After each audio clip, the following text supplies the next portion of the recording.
जय श्री राधे। हिंदुस्तान 3 मई 2021। गति 80 शब्द प्रति मिनट। कुल शब्द 300। कोरोना के समय नतीजे। प्रारंभ करें।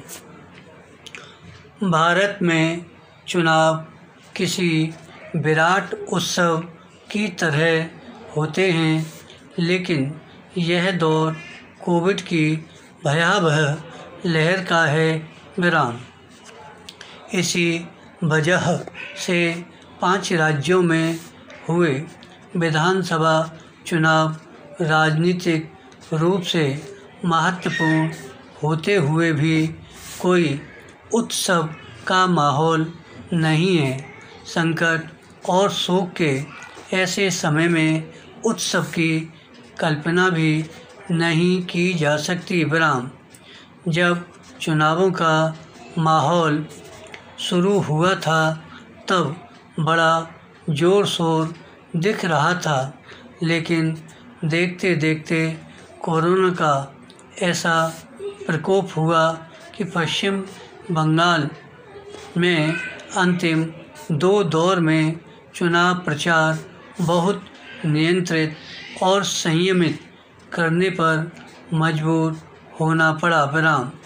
इन चुनावों के नतीजों का विश्लेषण करने पर यह दिखता है कि भारत की राजनीति का विकेंद्रित स्वरूप अब भी बहुत गहरा है।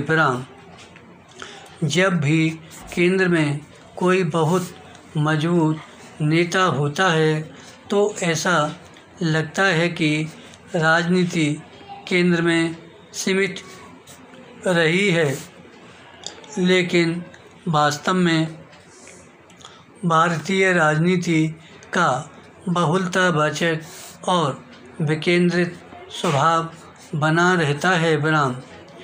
पिछले दोनों आम चुनाव प्रधानमंत्री नरेंद्र मोदी के व्यक्तित्व के इर्द गिर्द सिमटे रहे, लेकिन विधानसभा चुनावों में बार बार स्थानीय मुद्दे, पहचान और नेता महत्वपूर्ण बने रहे। यह राजनीति के लिए शुभ इसलिए है क्योंकि यह राजनीति को एकाधिकारवादी होने से रोकता है, और अगर केंद्र या कुछ क्षेत्र कमज़ोर होते हैं तो बाकी राज्य देश को थामे रहते हैं। इन चुनावों में सबसे ज़्यादा ध्यान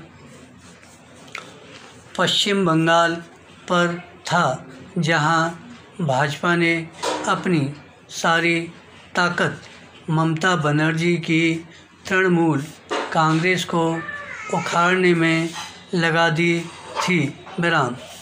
नतीजे बताते हैं कि ममता बनर्जी अपना किला संभालने में कामयाब रहीं। दरअसल सब कुछ के बावजूद भाजपा के पास स्थानीय कार्यकर्ताओं और ढांचे की कमी थी। इसी तरह बंगाल की राजनीति के एक तत्व यानी आक्रामकता के स्तर पर तो भाजपा मुकाबला कर पाई, लेकिन दूसरा उतना ही महत्वपूर्ण तत्व सांस्कृतिक पहचान के स्तर पर पिछड़ गई। धन्यवाद। श्री हरदास।